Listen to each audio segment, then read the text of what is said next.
지난 19일 국제개발 NGO 로터스월드는 서울시 MPO 지원센터에서 기후변화와 빈곤이라는 주제로 기후변화가 빈곤 확산에 어떻게 영향을 주는지 알아보는 워크숍을 개최했습니다.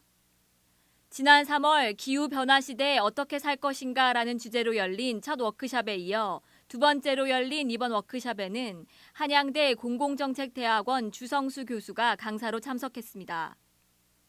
주 교수는 워크숍에서 최근 겪고 있는 지구화 시대의 빈곤 종식과 식량 안보 확보가 절실하다고 설명했습니다. 또한 기후변화가 이대로 지속되면 전 세계에서 새로운 빈곤층이 생겨날 것이며 그로 인해 지속가능한 개발도 위협받을 것이라고 설명했습니다. 이번 워크숍을 개최한 로터스월드는 오는 7월 9일과 10일에도 아시아 기후변화 취약지역 현장 이야기를 주제로 기후변화 대응 역량 강화 훈련 워크숍을 진행할 예정이라고 전했습니다. 북한 가뭄이 심각한 수준에 이르렀습니다.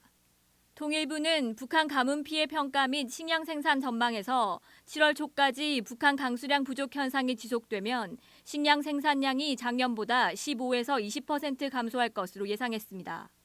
통일부는 지난 15일 브리핑을 통해 북한의 지난달 강수량이 평년의 절반을 조금 넘는 수준이었으며 계속되는 가뭄 때문에 모내기도 예년보다 20일 정도 늦었다고 전했습니다. 국제기구 역시 북한 가뭄 현상 악화에 따라 격심한 식량 부족 현상에 대한 우려를 표명하고 있습니다. 최근 북한 매체들은 자국이 모내기에 성공했다고 대대적으로 홍보하고 있지만 악화되는 가뭄으로 비상이 걸린 북한 당국은 세계 각국의 모범 사례를 소개하며 가뭄 극복을 독려하고 있습니다. 노동신문은 지난주 쿠바의 물 절약 투쟁과 물 소비량 통제 노력, 스리랑카의 우물 건설 등의 사례를 전하고 평가했습니다. 한편 우리 정부는 북한이 가뭄 피해를 막기 위한 지원을 요청할 시 종합적으로 고려해 지원 여부를 검토하겠다는 입장입니다. 국내 민간단체들도 아직 북측의 구체적인 요청이 없어 북한 가뭄 피해 지원을 위한 방북 신청 등을 하지 않고 있습니다. 이탈리아와 프랑스가 북아프리카에서 지중해를 넘어 들어온 아프리카 난민들을 서로 받을 수 없다고 떠밀며 설전을 벌였습니다. 아프리카 난민 수백여 명이 이탈리아 국경 마을 벤티밀리아에서 프랑스 입국을 거절당하자 안젤리노 알파노 이탈리아 내무장관은 유럽의 얼굴에 주먹을 날린 것이라고 비난했습니다. 이에 베르나르 카제니베 프랑스 내무장관은 프랑스가 불법 이민자 혹은 망명 신청자들을 이탈리아로 돌려보낼 권리를 완벽하게 행사한 것이라고 반박했습니다. 올해 들어 이탈리아에 도착한 난민은 5만 7천 명으로 이미 지난 한 해 동안 유입된 난민인 5만 4천 명을 넘어선 것으로 파악되고 있습니다. 난민이 계속 몰려들자 이탈리아는 유럽연합에 난민을 분담 수용하는 계획을 주장하고 있지만 회원국들의 강력한 반발로 사실상 의무화 계획은 철회된 상태입니다. 아울러 프랑스는 더블린 협정에 의해 최초 도착한 국가에서 수속 절차를 밟을 것을 주장하고 있습니다.